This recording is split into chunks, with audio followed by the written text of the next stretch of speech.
നമസ്കാരം സർ. നമസ്കാരം സർ, ഈ CPI UDF-ഉമായി ചേർന്ന് ഒരു ബദൽ മന്ത്രിസഭ ഉണ്ടാക്കാൻ പോകുന്നു എന്നുള്ള ചില അഭ്യൂഹങ്ങൾ പുറത്തു വരുന്നുണ്ട്. ഇതിൽ എത്രമാത്രം സത്യമുണ്ട് സർ?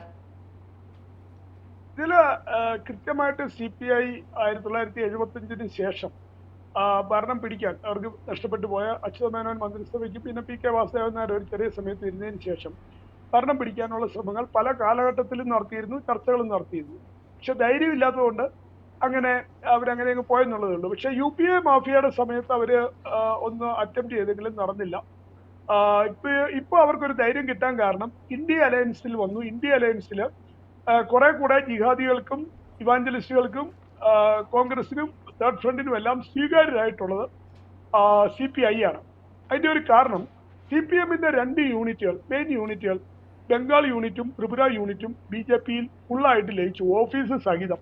അവര് പാർട്ടി സെക്രട്ടറി, ബോർഡ്, CPM എന്നുള്ളത് BJP-ന്ന് മാറ്റി കംപ്ലീറ്റ് അവരിങ്ങ് പോന്നു, ദേശീയതയിലേക്ക് പോന്നു. മറ്റു പല സ്റ്റേറ്റുകളിലും CPM-ന്റെ പ്രവർത്തകർ BJP-യിലേക്ക് വന്നു കഴിഞ്ഞു.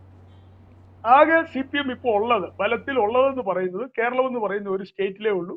പിന്നെ പേരിന് തമിഴ്നാട്ടിലും, അത് സ്റ്റാലിന്റെ കെയർ ഓഫിലാണ്, ഇൻഡിപെൻഡന്റ് ആയിട്ടൊന്നും പറയാൻ പറ്റത്തില്ല.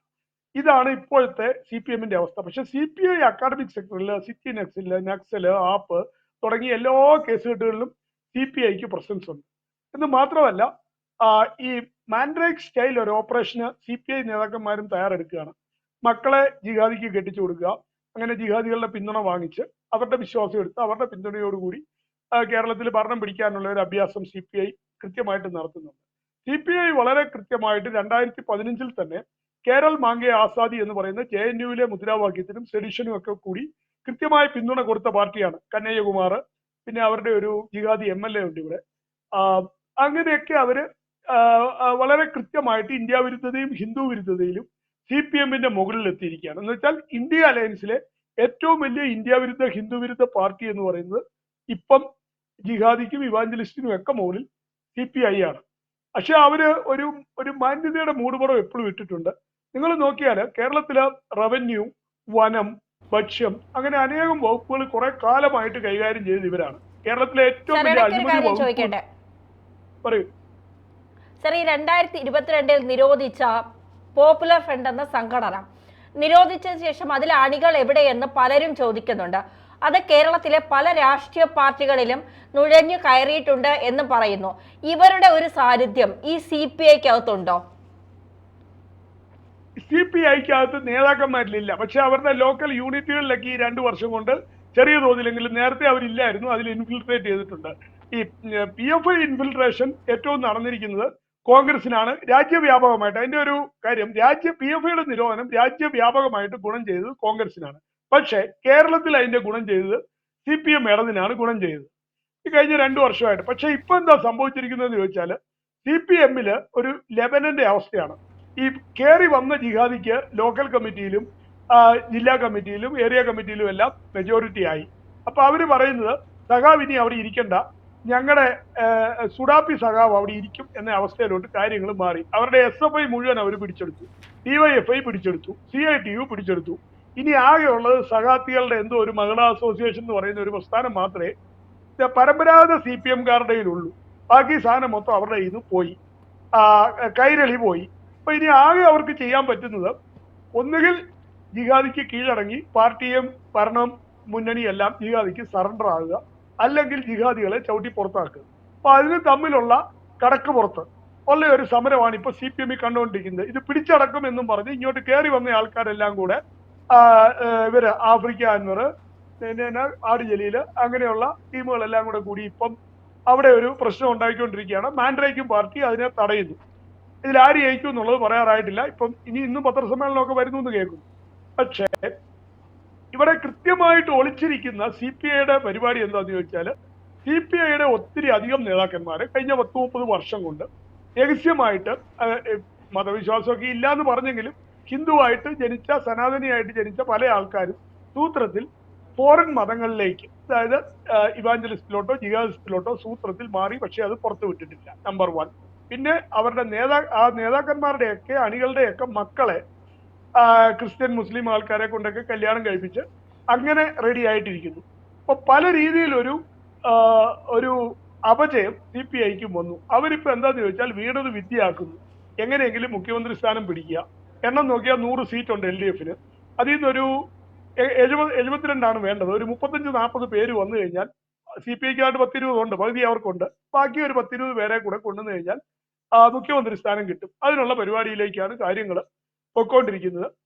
അതിനുവേണ്ടിയാണ് പൂരം കലക്കി എന്ന് പറയുന്നത്. ഇത് നമ്മളൊരു കഥ കേൾക്കാം. എന്താണ്, ഒരു ചെന്നായി കുഞ്ഞാടിനോട് പറഞ്ഞു, നീയാണ് ഇത് റിവർ ആറ് കലക്കിയത്, അതുകൊണ്ട് നിന്നെ തട്ടാൻ പോവാൻ. അതായത് നമ്മള് ചെറുപ്പത്തിൽ പഠിക്കുന്ന ഒരു കഥയുണ്ട്, ചെന്നായി ആടിനെ കൊല്ലുന്ന ഒരു കഥ. അതായത് ആടിനോട് ചെന്നായി പറയുന്നു, നീ ഈ പുഴയെല്ലാം കലക്കി, അതുകൊണ്ട് നിന്നെ ഞാൻ കൊല്ലാൻ പോവാന്ന്. അപ്പൊ കുഞ്ഞാട് പറഞ്ഞു, ഞാൻ ആടിന്റെ താഴെയാണ് നിൽക്കുന്നത്, നീ മുകളിലാണ് നിൽക്കുന്നത്. അപ്പൊ ഞാൻ ഇവിടുന്ന് കലക്കിയാലും നിനക്കൊരു പ്രശ്നമില്ല. അപ്പോൾ അത് നീയല്ല, പണ്ട് നിന്റെ അപ്പനാണ് ആറ് കലക്കിയതെന്ന് പറഞ്ഞ് കുഞ്ഞാടിനെ ചെന്നായി കൊന്നു. ഇതേ പണിയാണ് ഇപ്പൊ CPI ചെയ്യുന്നത്. പൂരം കലക്കിയത് CPM ആണെന്ന് ഇവരാക്ഷേപിക്കുന്നു, അല്ലെ കേരള ഗവൺമെന്റ് ആണെന്ന് ഇവരാക്ഷേപിക്കുന്നു. ഓക്കെ, പൂരം കലക്കിയതിന്റെ പേരിൽ CPIക്ക് എന്തെങ്കിലും പറ്റിയോ?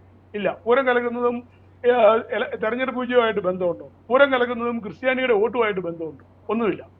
അപ്പൊ ഇവര് നേരത്തെ തീരുമാനിച്ചതാണ് കേരള ഗവൺമെന്റിനെ അട്ടിമറിക്കാൻ. CPIയും കോൺഗ്രസും ജിഹാദിയും കൂടെ തീരുമാനിച്ചതാണ്. അപ്പൊ അതിനൊരു കാരണം വേണം. ആ കാരണമാണ് ഉണ്ടായിക്കൊണ്ടിരിക്കുന്നത്. പൂരം കാരണം പൂരം അട്ടിമറിച്ചു, BJPയെ ജയിപ്പിച്ചു എന്നുള്ള ഒരു വ്യാജ ആരോപണം CPMന്റെ മേൽ കെട്ടിവെച്ചിരിക്കുകയാണ്. അപ്പൊ അത് പ്രതിരോധിക്കുന്നതിൽ CPMന് ധൈര്യമില്ല. CPMന് ഒറ്റ വാക്കിൽ CPMന് പറ്റിയ അബദ്ധം ഒറ്റ വാക്കിൽ അവർ പറയേണ്ടതായിരുന്നു. തൃശ്ശൂർ BJPക്ക് വോട്ട് ചെയ്തു, ഞങ്ങൾ പോടാ പുല്ലെന്ന് പറയാനുള്ള CPIയോടും കോൺഗ്രസിനോടും പോടാ പുല്ലെന്ന് പറയാനുള്ള ധൈര്യം CPMന് ഇല്ല. ഈ മീഡിയക്കാരുടെ ചർച്ചയിൽ പോലും CPMക്കാർ ഡിഫെൻസീവ് ആണ്. CPMന്റെ 2-3 ചങ്കുള്ള സ്പോക്സ് പേഴ്സൺസ് ഒക്കെ ചാനൽ ചർച്ചകളിൽ ഇപ്പോൾ കഴിഞ്ഞ ഒരു 2-3 മാസമായിട്ട് നിക്കറിൽ മൂത്രം ഒഴിച്ചുകൊണ്ടിരിക്കുകയാണ്. കാരണം അവർക്ക് മറുപടിയില്ല, ക്യാപ്സൂൾ കിട്ടുന്നില്ല. ഒരു ക്യാപ്സൂളും വേണ്ടായിരുന്നു, ഒറ്റ വാക്കങ്ങ് പറഞ്ഞാൽ മതിയായിരുന്നു CPIക്കാരോട്, തൃശ്ശൂരെ ക്രിസ്ത്യാനി സുരേഷ് ഗോപിക്ക് വോട്ട് ചെയ്തു, അത്ര തന്നെ. അത് ഇനിയും പറയാം, പക്ഷെ അതിന് ധൈര്യമില്ല. അതുകൊണ്ടാണ് ഈ CPIയുടെ ഈ വളവെല്ലാം നടക്കുന്നത്. CPI തീരുമാനിച്ച കാര്യമാണ്, അവരത് ഇംപ്ലിമെന്റ് ചെയ്യാൻ ഒരു വഴി നോക്കുന്നു എന്നുള്ളതേ ഉള്ളൂ. പക്ഷെ അതിനകത്ത് CPIക്ക് ഒരു ഇമേജ് പ്രശ്നമുണ്ട്. ജിഹാദിയുടെ കൂടെ കൂടിയെന്ന് വരരുത്, ക്രിസ്ത്യാനിയെ വെറുപ്പിക്കാൻ പാടില്ല. അതുകൊണ്ട് അവർ ഈ വേറൊരു കാരണം, ഈ പൂരം കലക്കിയതിന്റെ കാരണമെന്നും പറഞ്ഞു, പൂരം കലക്കിയത് പോലീസും അവിടെയുള്ള എന്താണ് റോങ് ആയിട്ടുള്ള ആൾക്കാരുമായിട്ടുള്ള എന്തോ അടിപിടിയാണ് അവിടെ പൂരം കലക്കിയത്. അപ്പൊ പൂരം കലക്കിയിടത്തെല്ലാം BJP ജയിക്കുന്നുണ്ട്. അല്ലെങ്കിൽ പൂരം അങ്ങനെയാണെങ്കിൽ 20 സ്ഥലത്ത് പൂരം കലക്കിയാൽ മതിയല്ലോ BJP ജയിക്കാൻ. അതുകൊണ്ട് പൂരം കലക്കുന്നതും ഇലക്ഷൻ റിസൾട്ടുമായിട്ടൊന്നും ഒരു ബന്ധവും ഇല്ല. പൂരം കലക്കിയത് തെറ്റാണ്. അമ്പലത്തിലെ ഉത്സവത്തെ ആരും ശല്യപ്പെടുത്താൻ പാടില്ല, അത് തെറ്റ് തന്നെയാണ്. പക്ഷെ അതും ഇലക്ഷനുമായിട്ട് ബന്ധിപ്പിക്കുന്നത് തൃശ്ശൂരെ വോട്ടർമാരെ അപമാനിക്കാനും സുരേഷ് ഗോപിയെ അപമാനിക്കാനും വേണ്ടിയുള്ള ഒരു പൊറാട്ട നാടകം എന്നുള്ളതേ ഉള്ളൂ.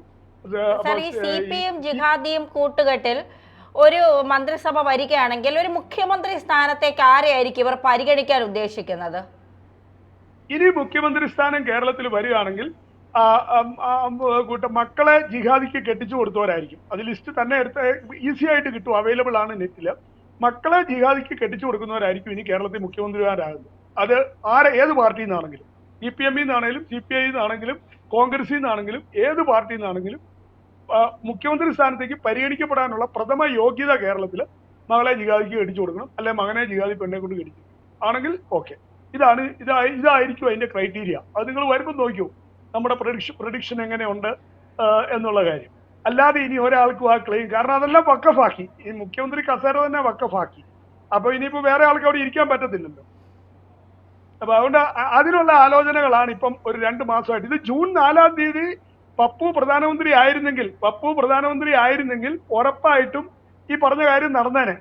അത് നടക്കാതെ പോയതിന്റെ വിഷമങ്ങളാണ് ഇപ്പം മീഡിയയിൽ കൂടെ കണ്ടുകൊണ്ടിരിക്കുന്നത്. കൃത്യമായിട്ട് ഇവരൊരു പ്ലാനിങ്, മാൻഡ്രേക്കിനെ എടുത്ത് അറബിക്കടലിൽ ഇട്ടിട്ട് ഇത് ഭരണം പിടിക്കാനുള്ള എല്ലാ പരിപാടിയും കൃത്യമായിട്ട് റെഡി ആക്കിയതായിരുന്നു. പക്ഷെ ഒന്നും പപ്പുവിന് ഭരണം കിട്ടിയില്ല. കാരണം പിന്നെ കേരളത്തിൽ സൈന്യം വളഞ്ഞു നിൽക്കുക, ഇന്ത്യ ഗവൺമെന്റിന്റെ സൈന്യത്തിന്റെ ബലവും കൊണ്ട് മാത്രമാണ് കേരളത്തിൽ ഒരു അട്ടിമറി നടക്കാതെ പോയത്. അല്ലെങ്കിൽ കേരൾ മാംഗെ ആസാദിയൊക്കെ ചിലപ്പം നടന്നേനെ. അതുകൊണ്ട് CPIയുടെ പ്ലാനൊക്കെ ഏകദേശം വളരെ പുറത്തായി. Cat is out of the bag. അത് CPIക്കാർ മനസ്സിലാക്കുക. Cat is out of the bag. അതാണ് CPIക്കാരോട് പറയാനുള്ളത്. Okay sir, thank you sir.